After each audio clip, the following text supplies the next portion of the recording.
Pendalaman Iman seri 9. Sakramen Perjamuan Kudus.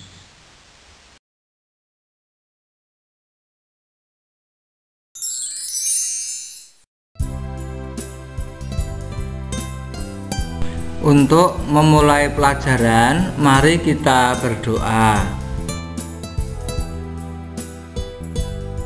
Tuhan yang Maha Kasih, kami bersyukur kepadamu karena Engkau telah memberikan kami berbagai anugerah dan pemeliharaan.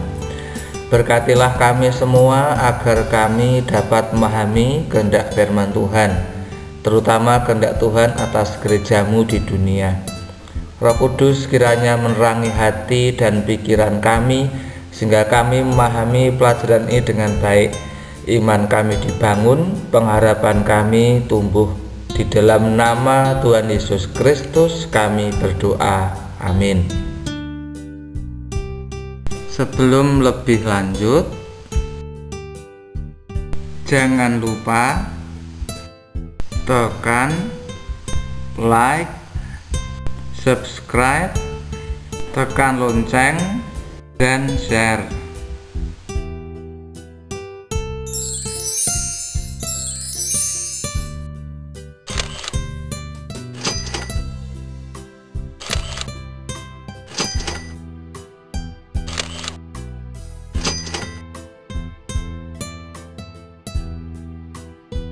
Dasar firman Sakramen Perjamuan Kudus. Pelaksanaan Sakramen Perjamuan Kudus didasarkan pada perintah Tuhan Yesus Kristus dalam Injil Lukas pasal 22 ayat 14 sampai 20 berikut ini. Ketika tiba saatnya, Yesus duduk makan bersama-sama dengan rasul-rasulnya. Katanya kepada mereka, "Aku sangat rindu makan Paskah ini bersama-sama.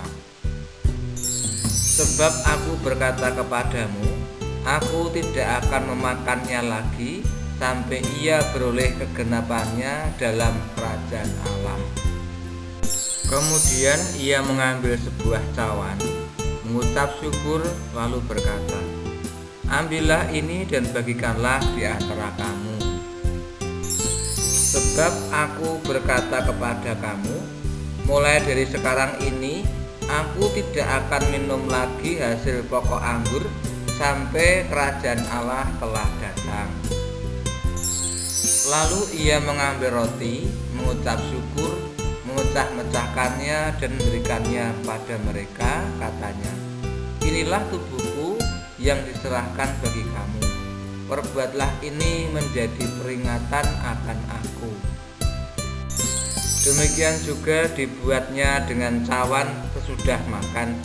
Ia berkata, "Cawan ini adalah perjanjian baru oleh darahku yang ditumpahkan bagi kamu."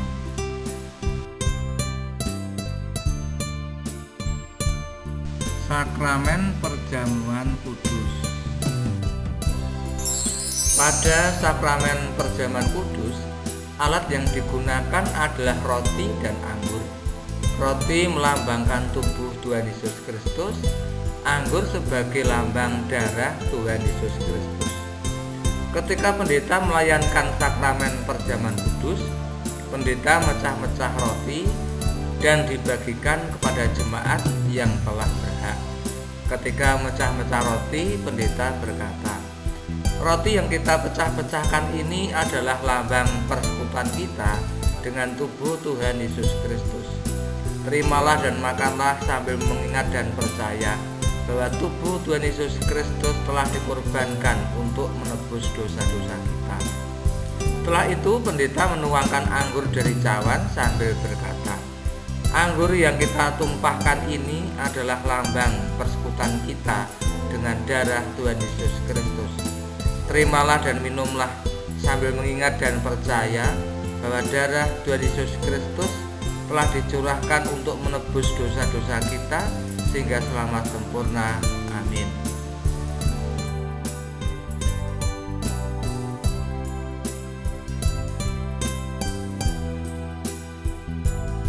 Makna sakramen perjamuan kudus. Dinamakan perjamuan kudus karena bentuknya makan bersama. Kudus karena kegiatan makan bersama itu dikuduskan, dipakai dalam rangka mengingat penderitaan Tuhan Yesus Kristus yang menyelamatkan manusia, yang melakukan perjamuan terakhir bersama para muridnya sebelum Yesus menderita sengsara dan disalib. Secara prinsip, materi perjamuan kudus yang berupa roti dan anggur bisa diganti dengan materi yang lain. Roti adalah makanan pokok pada zaman Yesus, maka bisa diganti dengan makanan pokok yang lain, misalnya nasi, ketela, dan lain-lain. Demikian juga dengan anggur. Tradisi Jawa tidak mengenal anggur sebagai minuman sumber kehidupan. Anggur lebih dikenal sebagai minuman yang memabukkan. Tapi pada zaman Yesus, anggur identik dengan minuman yang memberi kehidupan. Dalam masyarakat Jawa, sumber kehidupan lebih dikenal dengan air suci. Maka anggur bisa diganti dengan air. Misalnya bagi jemaat yang memiliki riwayat penyakit jantung, bisa mengikuti sakramen perjamuan kudus dan menggantinya dengan air putih ataupun teh.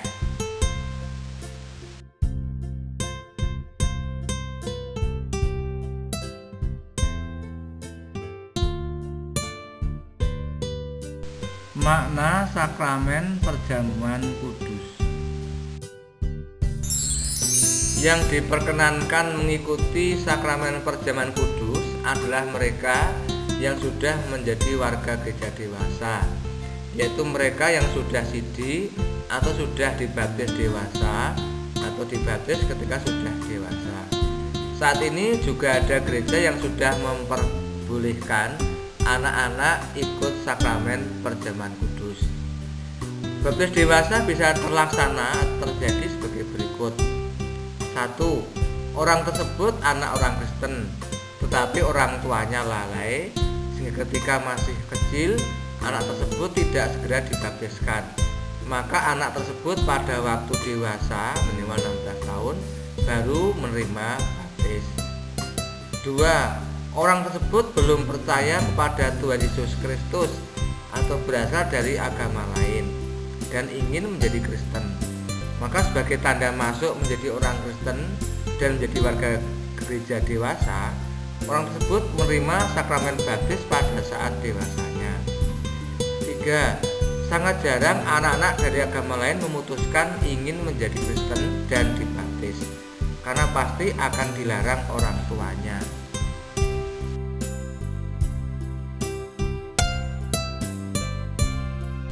Makna sakramen perjamuan kudus. Sakramen perjamuan kudus dilaksanakan tidak setiap ibadah minggu, tetapi dilaksanakan secara periodik, yaitu pada momen istimewa, misalnya Natal, Paskah, bulan keluarga, bulan Oktober, hari perjamuan kudus sedunia, dan perjamuan kudus rutin. Perjamuan kudus dilaksanakan untuk memelihara iman jemaat. Di gereja setempat, perjamuan kudus bisa dilaksanakan sampai 6 kali dalam setahun. Sebelum dilaksanakan, diumumkan dalam warta jemaat 2 minggu berturut-turut supaya jemaat dapat bersiap diri. Juga dilaksanakan ibadah persiapan atau pecalisan bagi mereka yang akan ikut perjamuan kudus. Hal itu harus diikuti oleh setiap warga jemaat dewasa supaya perjamuan kudus tidak dibuat main-main dan disepelekan, tetapi agar mengadakan persiapan diri dengan sungguh-sungguh sehingga perjamuan kudus menjadi berkat bagi jemaat. Karena perjamuan kudus dilaksanakan sebagai ibadah istimewa, maka ada persembahan istimewa. Jemaat mesti memutuskan sendiri atas persembahan istimewa itu. Karena istimewa, maka jumlahnya pun haruslah istimewa.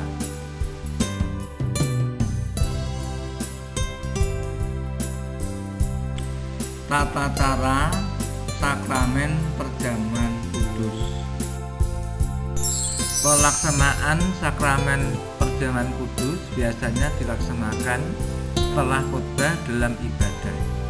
Diatur berdasarkan pertelaan atau buku tata urutan acara ibadah yang diterbitkan sinode. Pendeta membacakan pertelaan sakramen perjamuan kudus sebagai berikut. Jemaat yang dikasihi Tuhan Yesus Kristus, dalam kebaktian ini kita akan ikut serta dalam sakramen perjamuan kudus seperti yang diatur oleh Tuhan Yesus Kristus. Pada malam menjelang Tuhan Yesus disalib, Tuhan Yesus mengambil roti, memecah-mecah roti itu, kemudian memberikannya pada para murid dan berkata, "Inilah tubuhku yang diserahkan bagi kamu. Terimalah dan makanlah ini sebagai peringatan akan aku." Setelah itu, Tuhan Yesus mengambil cawan minuman, mengucap syukur, kemudian memberikan cawan itu kepada para murid dan berkata, "Minumlah kamu semua dari cawan ini, sebab inilah darahku, darah perjanjian yang ditumpahkan bagi banyak orang untuk pengampunan dosa." Sabda Tuhan Yesus itu juga ditujukan bagi semua orang percaya sampai sekarang ini. Tuhan Yesus Kristus menyatakan kepada semua orang percaya bahwa pengorbanannya mendatangkan keselamatan.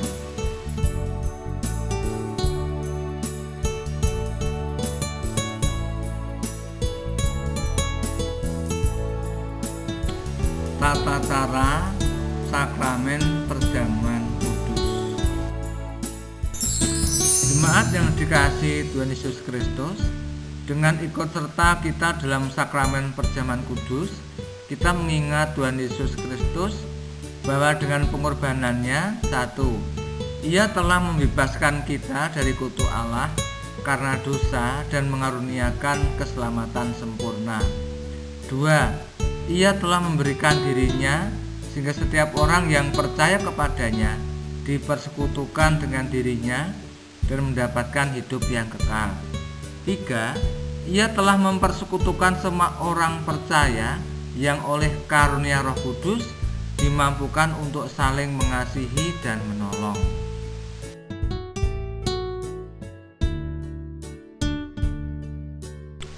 Tata cara sakramen perjamuan kudus. Sebelum kita ikut serta dalam sakramen perjamuan kudus, marilah sekali lagi menguji diri kita masing-masing terlebih dahulu. Pengujian itu adalah demikian. 1. Apakah aku mengakui dosa-dosaku sehingga aku menyesal dan malu pada diri sendiri serta mau bertobat di hadapan Tuhan Allah? 2. Apakah aku percaya bahwa aku telah menerima anugerah Allah, yaitu pengampunan dosa melalui kesengsaraan dan kematian Tuhan Yesus Kristus, sehingga aku menerima keselamatan sempurna di dalam Dia. 3.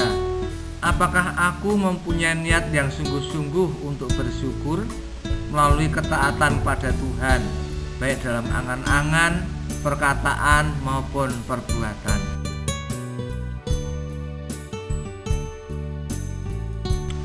Tata cara sakramen perjamuan kudus. Setiap orang yang memiliki kesaksian bahwa ia adalah orang berdosa sehingga menyesal dan malu akan diri sendiri serta bertobat di hadapan Tuhan Allah, percaya telah menerima anugerah Allah, yaitu pengampunan dosa melalui sengsara dan kematian Tuhan Yesus Kristus, sehingga menerima keselamatan sempurna di dalam Dia dan mempunyai niat yang sungguh-sungguh untuk bersyukur melalui ketaatan pada Tuhan, baik dalam angan-angan, perkataan maupun tingkah laku, diperkenankan ikut serta dalam sakramen perjamuan. Sebaliknya yang tidak demikian, apabila ia ikut makan dan minum dalam sakramen perjamuan, maka perbuatannya itu akan mendatangkan murka Tuhan bagi dirinya sendiri. Oleh karena itu, selaku hamba Tuhan, saya memperingatkan barang siapa mengeraskan hatinya dalam dosa dan yang tingkah lakunya menjadi batu sandungan, sebelum bertobat, janganlah ikut dalam sakramen perjamuan. Hal itu tidak berarti bahwa sakramen perjamuan hanya disediakan bagi orang yang tidak berdosa. melainkan bagi semua orang yang menyerahkan diri kepada Tuhan Yesus Kristus dengan menyesali dosanya dan memohon pertolongan Tuhan agar dapat melaksanakan semua perintah Tuhan.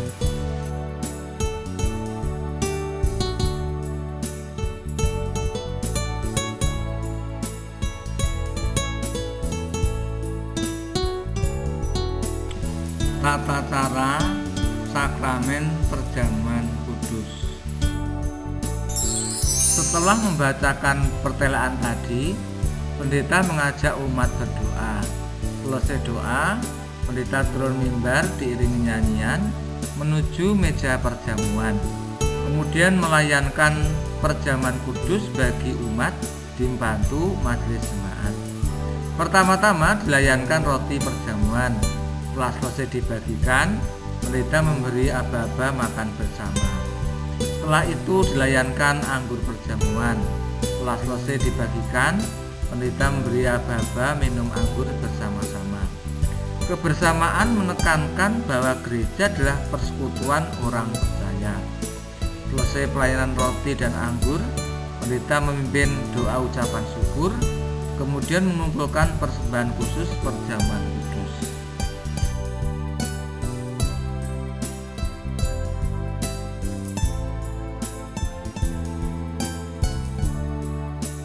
Demikian dahulu pembahasan materi kali ini. Kita akan lanjutkan materi pada video berikutnya. Sebagai penutup, mari kita berdoa. Kita ucapkan bersama-sama doa Bapa kami.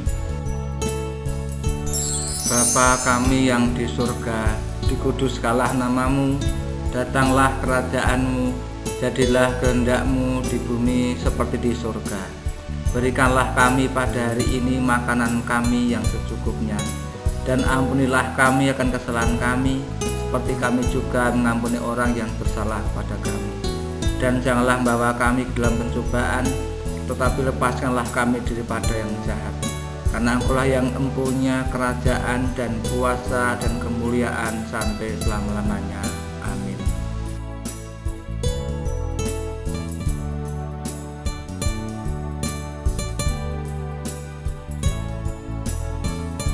12. Pengakuan iman rasuli.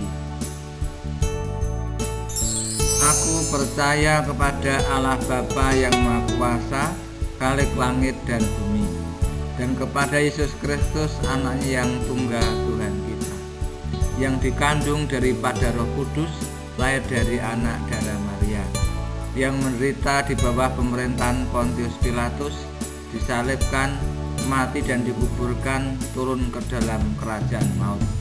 Pada hari yang ketiga bangkit pula dari antara orang mati, naik ke surga, duduk sebelah kanan Allah Bapa yang Maha Kuasa, dan akan datang dari sana untuk menghakimi orang yang hidup dan yang mati. Aku percaya kepada Roh Kudus, gereja yang kudus dan am, persekutuan orang kudus, pengampunan dosa, kebangkitan daging, dan hidup yang kekal. Sekali lagi, jangan lupa tekan like, subscribe, tekan lonceng, dan share.